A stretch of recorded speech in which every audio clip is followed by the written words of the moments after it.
Hey, welcome back. This is That Yogi Guy, and I have two emails here from Matt. Um, Matt has given me a lot of wonderful questions, and I want to go over a couple things that he says here. Reading your book, and I guess others too, gives the hint that superconscious state is simple to attain. I also love your explanation of the breath states. This is the first time you explain them this clearly, and it has been very helpful. Well, thank you. I'm glad that it's very helpful. I've mentioned before, I'm planning on doing a video where I actually go in and do a seminar on the breath states. So that should be coming up soon, very soon, I hope. I'll be able to post a video of that, so you get an idea of exactly what the process looks like. We'll go over it bit by bit with people who have never used the breath states before. So it'll be really fun and really interesting. And very, very helpful, I think. So that'll give a really good explanation. Of course, part of the problem here is that I'm talking about something that nobody else talks about, using a process that almost nobody else uses. And I'm telling you that it is extremely important and essential to your meditative practice. And it doesn't matter if you're an intellectual person or if you're a devotional person or whatever you are. It is a tool to put in your toolbox, and if you don't have that tool, I think that your journey is going to be harder on your path in meditation. If you're a meditator, if you're a yogi, if you're Buddhist, it doesn't matter. If you chant, if you stand on your head, it doesn't matter.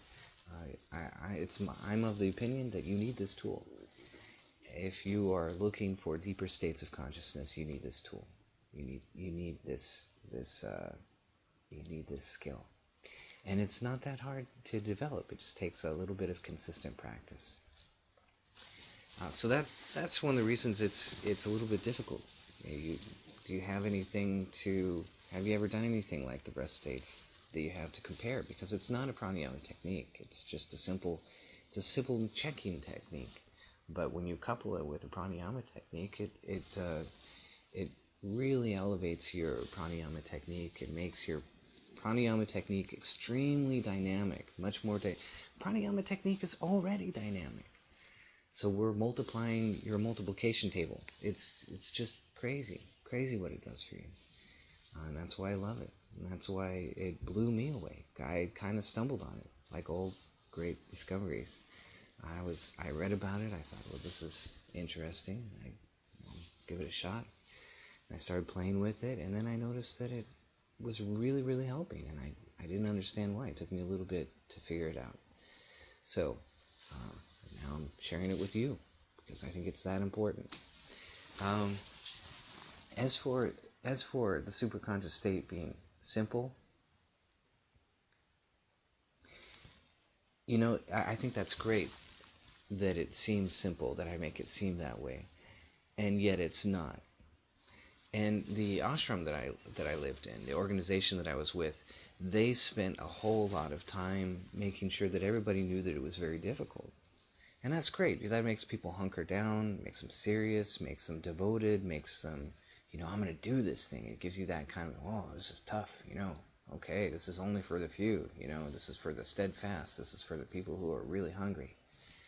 Okay, well, that's great. Then, you keep doing that day after day, and it wears you down.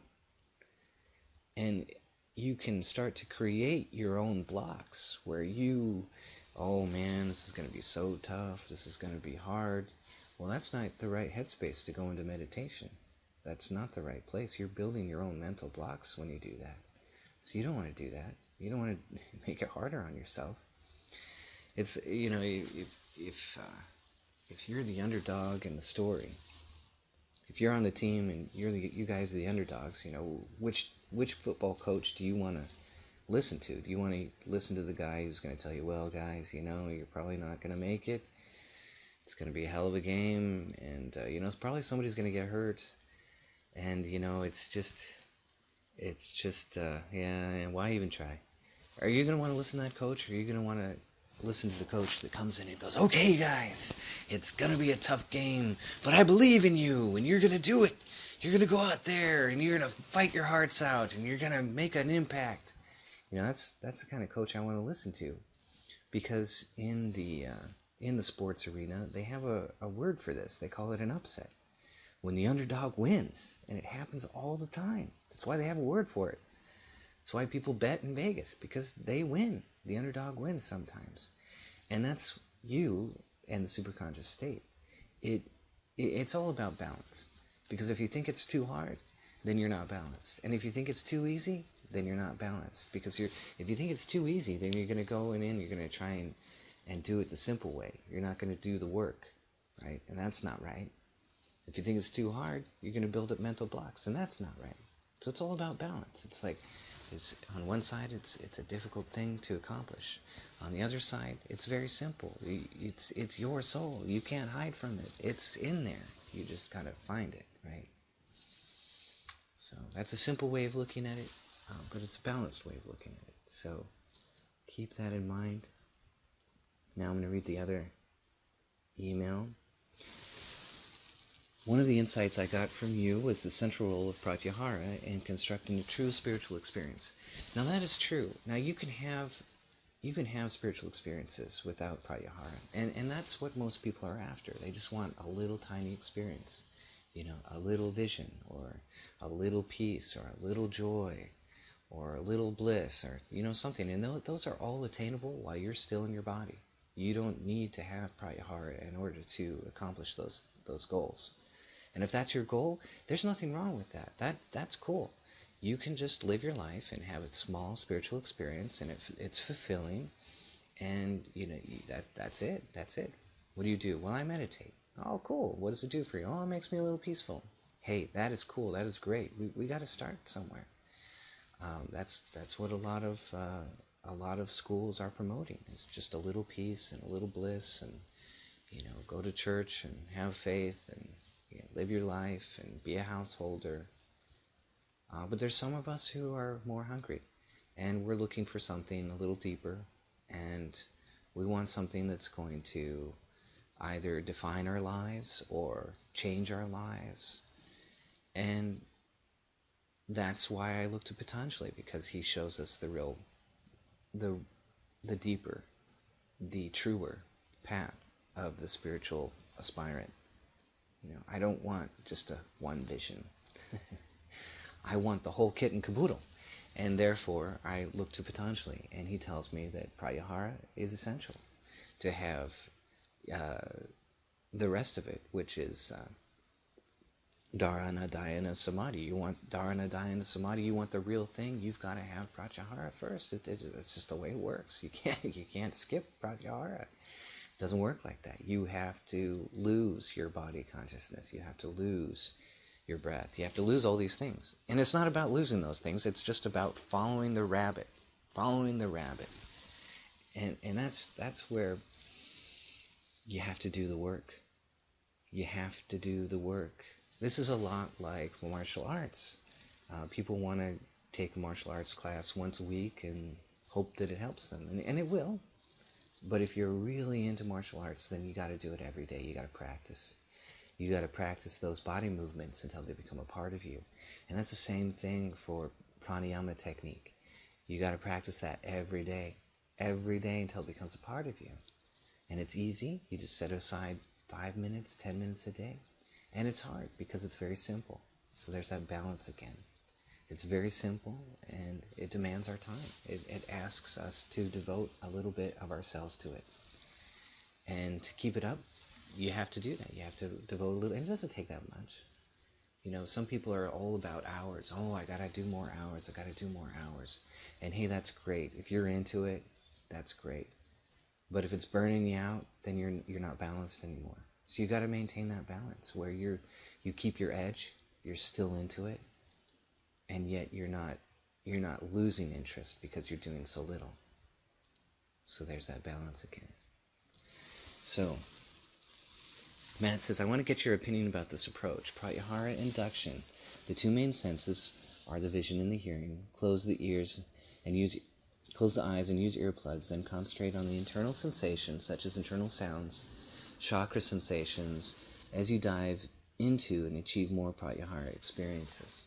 Well, those aren't pratyahara experiences. I just want to clarify. When you hear the sound or you see the light and you're still aware of your body, that's not actually pratyahara. You have to go through the stages of sense reversal. Now, you may or may not be conscious of those sensations, but when you lose your body and your breath disappears, you're going to notice. Okay? Then when you experience the spine, that's actually pratyahara. So there are two experiences of the spine here. And I go over this in the book, but it's a difficult point. So let me extrapolate on it. There are two experiences of the spine, where you contact the spine, and another where you perceive the spine directly. Those are two separate experiences. One is with the body, and one is without the perception of the body. So in the first, you contact the spine, you see the light, you hear the sound, or you experience it with the breath states, it doesn't matter. And then you lose the body, and then you perceive, as in to seize, the spine directly. You perceive it directly. That means without body consciousness in the way. And that is pratyahara. So that's two separate things. And you've got to be a little familiar with pratyahara and Patanjali's Eightfold Path in order to understand that. And most people do not understand that at all. So this is something very new that I'm bringing into the world of yoga to talk about. So we're just starting the conversation. You're not going to hear that anywhere else that I know of. So keep that in mind. This is something new. I'm telling you, there are two experiences of the spine. Nobody else is going to tell you that because I don't know. I don't know why.